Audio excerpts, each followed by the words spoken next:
I think most of us know how important it is to make sure we are getting enough vitamins, right? But why? How do we know we're getting what we need? This morning, we are taking a closer look at one vitamin in particular, vitamin D. Our next guest is author Alice Brayton with Trivedi Global. Good morning. Good morning. Thank you so much for having me. This is so interesting. This is your passion. Yes. You've done a lot of research on this. Talk about vitamin D and really kind of the lack of vitamin D in our bodies and kind of how we know. What are some of these symptoms that you're seeing that you've kind of studied? Definitely.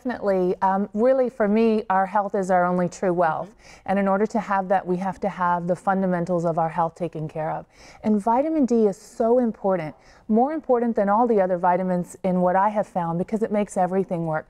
Vitamin D is in every single cell of your body. It's needed to make everything function properly. So you really have to have this critical vitamin. It's sort of like if you think of the electricity that runs to your house. You need enough voltage to power everything, to power your lights, your appliances. If you don't have enough voltage, the lights dim, they flicker, the appliances don't work. That's vitamin D in our bodies. It's so critical to make everything function. It's the underlying base. It's really important.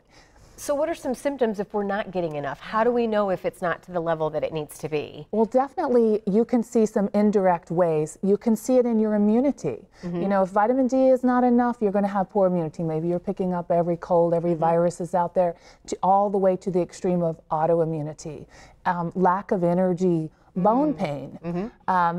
There is even some correlations to diabetes, to cancer. There's some research out there that says that even with breast cancer, that 80% of the people who are diagnosed, of the women, they had a pre-existing vitamin D condition. That's some latest research that's out. So cognitive function, everything can go back to vitamin D, that underlying pillar of our health. So why is there a lack of vitamin D these days? Why do you think we're seeing this more? Maybe we're just finding out about it more. What is going on? It's definitely good to have the awareness about it. You know, and some of the things that we think is we can just pop out in the sun. It is the sunshine vitamin. You hear that, and that's supposed to be. That's the way nature created it. You can get it from the sun.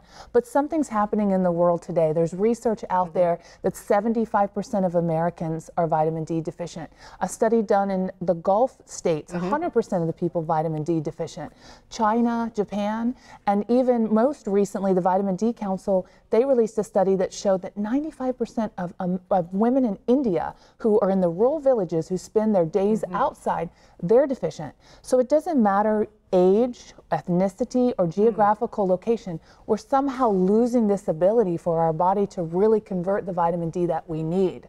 And I think there's some myths that go along with this too, as far as, you know, drinking milk and that it's vitamin D is just for your bones. Right. I mean, do you hear that a lot too? That's definitely a myth, that it's just for strong bones or just for growing kids. It's for every single function vital in our bodies. We all need it. And you can't either just pop a pill to get it either. That seems like the easy fix. Seems like the easy fix, but so many are not bioavailable. So many nutraceuticals are 0 to 3%. So we take them, but we're not getting what we need. And in foods, it's very, very minimally available. Well, I love that you say, listen, I don't want to just paint this dire picture. I've studied this. I want to help. You're actually offering an ebook to kind of help with this and kind of look at maybe what the overall bigger picture, what we can do, correct? Absolutely, we are. And I've done some research on this. I'm giving all of your viewers a free copy of the ebook when it's released in the next month or so. And I'm talking in there more about the research that's out there, what you can do, how you can help yourself. My company is involved in some cutting edge research on this, so please check it out and take your health into your own hands and empower yourself. Awesome. Well, Alice, thank you so much for being here again. You can tell this is your passion, and I'm so glad that you were here to tell us about it. We appreciate it. Thank you for having me. Keep us updated, all right?